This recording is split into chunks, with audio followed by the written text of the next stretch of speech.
नमस्कार मंडळी, मी आज तुम्हाला घेऊन आली आहे अमेरिकेतल्या डेंटिस्टकडे. अमेरिकेतल्या आणि भारतातल्या डेंटल ट्रीटमेंटमध्ये एक मोठा फरक आहे, तो म्हणजे डेंटल इन्शुरन्स.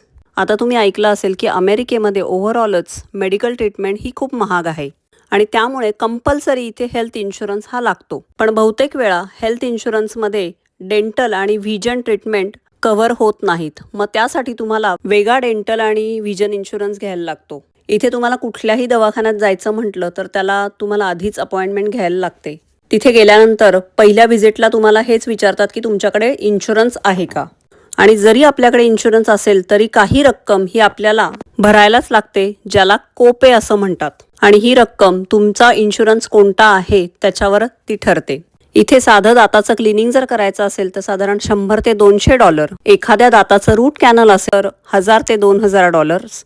आणि जर दातांना ब्रेसेस बसवायचे असतील किंवा क्राऊन बसवायचा असेल तर अंदाजे $5,000 ते $6,000 इतका खर्च येतो. ही रक्कम मी अगदी अंदाजे सांगितलेली आहे. प्रत्येकाचा कसा इन्शुरन्स आहे त्याच्यावर ही रक्कम वेगवेगळी असू शकते. आता ह्या मोठमोठ्या रकमा बघता या अशा ट्रीटमेंट्स भारतातच केलेल्या बऱ्या. आणि म्हणून जर भारतातनं कोणी इथे येणार असेल तर त्यांनी हे नक्की लक्षात ठेवा, यायच्या आधी या सगळ्या ट्रीटमेंट्स तुम्ही भारतातच करून या. आता तुम्हाला असाही प्रश्न पडू शकतो की अरे डेंटल इन्शुरन्स आहे तरी एवढा खर्च कसा काय?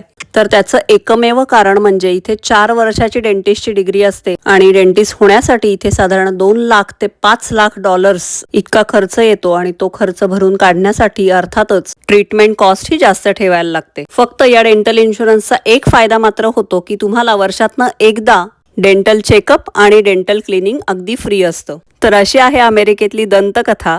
व्हिडिओ आवडला असेल तर लाईक करा, शेअर करा. चॅनलला अजून सबस्क्राईब केलं नसेल तर नक्की सबस्क्राईब करा. धन्यवाद.